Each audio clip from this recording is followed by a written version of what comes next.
যেটুকু আমি বলবো সেটুকু শুনবেন আগে, তারপরে প্রশ্ন করবেন, আর নিজেরা ঝগড়া করবেন না, ঠিক আছে? গতকাল রাত্রে রূপালী বর্মন, মহিলা, 30 বছর বয়স, আনুমানিক, MSc নার্সিং পাশ করা, আমাদের নীলরতন সরকার হাসপাতালের গাইনিকোলজি অ্যান্ড অবস্টেট্রিক্স ডিপার্টমেন্টের যে এইচডিউটার ছিল, সেই এইচডিউ এর নার্সিং স্টাফ। উনি গতকাল রাত্রে আনুমানিক রাত্রি 9টার সময় পেশেন্টকে পরিষেবা দেওয়ার জাস্ট একটু পরেই, ইনিশিয়াল পরিষেবা দিতে হয় তো 8টায় হ্যান্ড ওভার হয়, 9টার সময় উনি শৌচালয়ে প্রবেশ করেন। তারপরে যা হয়, এখানে বিজি ওয়ার্ড, এনআরএস হাসপাতাল তো সবসময় ভর্তি থাকে, এখানে বেড পাওয়া যায় না, তো সবাই কাজে কমে ব্যস্ত। আমাদের জুনিয়র ডাক্তার, রেসিডেন্ট ডাক্তার যিনি ছিলেন, উনি ওনার খোঁজ করেন, ওনার আরেকটা অন্য পেশেন্টের ডেথ সার্টিফিকেট লেখার জন্য সব ডিটেলস চাইছিলেন। বেশ কিছুক্ষণ পরে যখন উনি লক্ষ্য করেন যে আমাদের ওই রূপালী বর্মন নামক নার্সিং স্টাফকে পাওয়া যাচ্ছে না, বেশ খানিকক্ষণ হয়ে গেছে টয়লেটে, স্বভাবতই সবাই চিন্তিত হয়। বাইরে ধাক্কা এবং গলা ওঁচানোর পরে উনি ভেতর থেকে কোনো রকম সাড়া দেন না, এবং সাড়া দেননি বলে আমাদের এখানে যারা গ্রুপ ডি অ্যাসিস্ট্যান্ট আছেন, জেনারেল ডিউটি অ্যাসিস্ট্যান্ট, তাদের কাউকে ডেকে দরজাটা ভাঙার পরে দেখা যায় যে উনি অচেতন অবস্থায় রয়েছেন। স্বভাবতই আমাদের পরিবার, চিকিৎসা কর্মীর পরিবার, স্বভাবতই আমাদের পরিবারের কেউ যদি এমত অবস্থায় আমরা পাই, আবেগ আগে চলে আসে, বিজ্ঞান একটু পরে আসে। আবেগপ্রবণ অবস্থায় আমরা তাড়াতাড়ি তার বডিটা ট্রলিতে তুলি, এবং তোলার পরে আমাদের জুনিয়র ডাক্তাররা ঝাঁপিয়ে পড়ে, যা হয় ওনাকে কোনো রকম ভাবে যদি ফিরিয়ে আনা যায়, কিন্তু বিফল হয়, এবং তারপরে আনুমানিক 10:30টার পরে ওনাকে মৃত বলে ঘোষিত হয়। পুলিশকে সঙ্গে সঙ্গে অবগত করা হয়। আনুমানিক 11টার বেশ কিছুক্ষণ পূর্বে, 11:15 থেকে 10:50 নাগাদ পুলিশ চলে আসেন এখানে।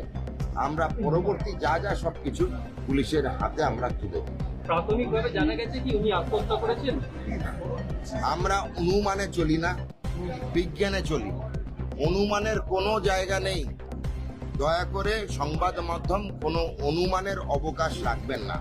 ময়না তদন্তের জন্য আমরা মৃতদেহটি পাঠিয়েছি। মৃত ব্যক্তির হাজবেন্ড, ওনার নাম হচ্ছে রাহুল দাস।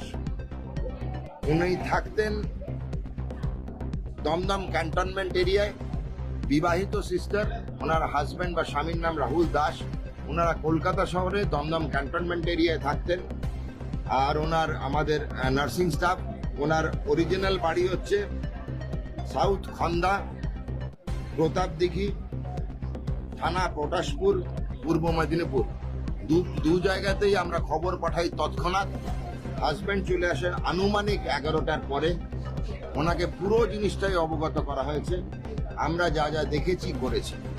ওনার একটা আবেদন হয়েছিল স্বাস্থ্য দপ্তর এবং পুলিশের কাছে, সেটা হচ্ছে যেহেতু উনি মারা গেছেন নীলরতন সরকার হাসপাতালে, ময়নাতদন্তটা অন্যত্র করানো। উনি নিজেই বলেছেন মেডিকেল কলেজে করালে উনি খুশি। আমরা সব ব্যবস্থা করে দিয়েছি। ময়নাতদন্ত হবে কলকাতা মেডিকেল কলেজের ফরেন্সিক বিভাগের প্রধানের তত্ত্বাবধানে। আমাদের এখানকার নীলরতন সরকারের ফরেন্সিক বিভাগের যিনি প্রধান, বিভাগীয় প্রধান, ওনাকেও অবগত করেছি। উনিও সেটা জানেন, এবং উনিও যা ওনার জন্য ওনার দপ্তরের তরফ থেকে মেডিকেল কলেজ দপ্তরে জানানো, সেটা উনি জানিয়ে দিয়েছেন। মৃতার পরিবারের সঙ্গে আমি একটু পরে দেখা করতে যাব। উনি এন্টালি থানায় আছেন। সন্দেহ, দেখুন, মৃত্যুর কারণ তো আমরা এখনো জানতে পারিনি। সেটা তো আমার কাছেও একই রকম সন্দেহভাজন। কেন মারা গেলেন, কিভাবে মারা গেলেন, মারা যাওয়ার সময় কি ঘটনা ঘটেছিল, এই প্রশ্নের উত্তর তো পুলিশ দেবে, ময়নাতদন্ত রিপোর্ট দেবে। বারবার বলছি, অনুমান করবেন না, অনুমানের অবকাশও রাখবেন না। বিজ্ঞান আগে, প্রশাসন এবং পুলিশের যে তদন্ত চলবে, অনুসন্ধান চলবে, সেটা আগে রাখুন, অনুমান পরে। শৌচালয় থেকে কিছু পাওয়া গেছে? শৌচালয় যা যা জিনিস পাওয়া গেছে, হ্যাঁ পাওয়া গেছে, যা যা জিনিস পাওয়া গেছে সেটার উল্লেখও আমি এখানে করবো না। পুরোটাই পুলিশ এবং প্রশাসনের হাতে তুলে দেওয়া হয়েছে। স্যার, আপনি একজন চিকিৎসক, কোথাও কি একাধিক চিকিৎসক, স্বাস্থ্যকর্মী, নার্সিং স্টাফ তাদের মাঝে মাঝে এরকম মৃত্যু ঘটনা ঘটে, কেউ কেউ নিজেকে আমরা জানি না, অনুমানের ভিত্তিতে কিছু বলা ঠিক নয়, কিন্তু আপনার কি মনে হয় যারা কাজ করে সরকারি আসলে কোনো প্রেশার বা অন্য কিছুতে একদম ঠিক, তাদের কিছু একটা মানসিক প্রেশার থাকতেই পারে। হাসপাতাল কর্তৃপক্ষ, নীলরতন সরকার হাসপাতাল এবং স্বাস্থ্য দপ্তর প্যারালাল স্বাধীন তদন্ত শুরু করেছে। এই এখন থেকে শুরু হয়ে গেছে, কমিটি গঠন করা হয়ে গেছে। এই কমিটির অধ্যক্ষতা করবেন নীলরতন সরকারের ফরেনসিক মেডিসিনের বিভাগীয় প্রধান।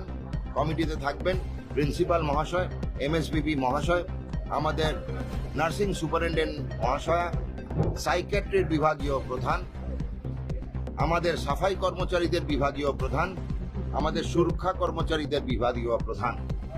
খুব ওয়েল ব্যালেন্স কমিটি তৈরি করা হয়েছে। আমাদের ইন্টারনাল এনকোয়ারি, আভ্যন্তরীণ তদন্ত, যা রিপোর্ট 7টি ওয়ার্কিং দিনের মধ্যে করে স্বাস্থ্য দপ্তরে ডাইরেক্টর মেডিকেল এডুকেশনকে পাঠানোর নির্দেশ দেওয়া হয়েছে।